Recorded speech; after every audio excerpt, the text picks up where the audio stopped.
And so they say, we found this man, verse 2, misleading our nation, forbidding us to give tribute to Caesar.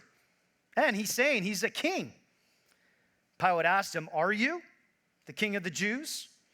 He answered him, you have said so. Pilate said to the chief priests, to the crowds, I find no guilt in him. But they were urgent, saying he stirs up people, teaching throughout all Judea, from Galilee, even to this place. Pilate then heard that he was a Galilean. He's like, well, Herod's in town for the Passover. Send him over to Herod.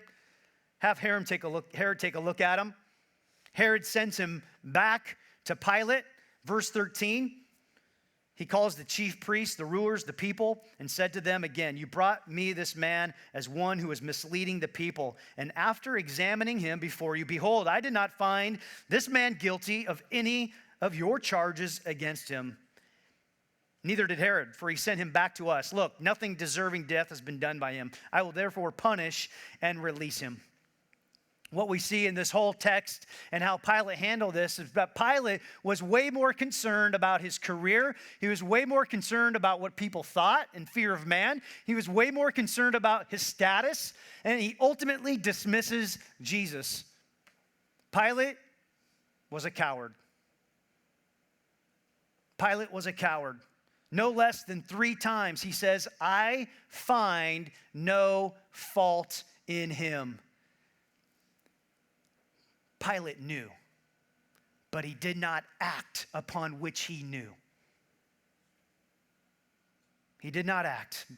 Pilate gave it the big-time college try. I mean, you see here in this text, he knew what was right. He even wished. He wished to do what was right. And it's interesting that Pilate did more than wish.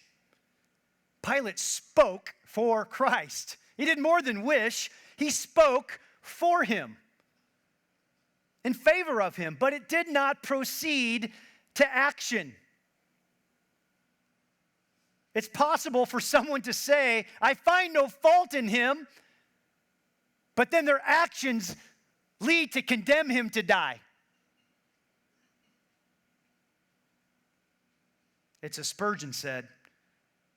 He said, not by words does Jesus save mankind, and not by lip service is he to be repaid.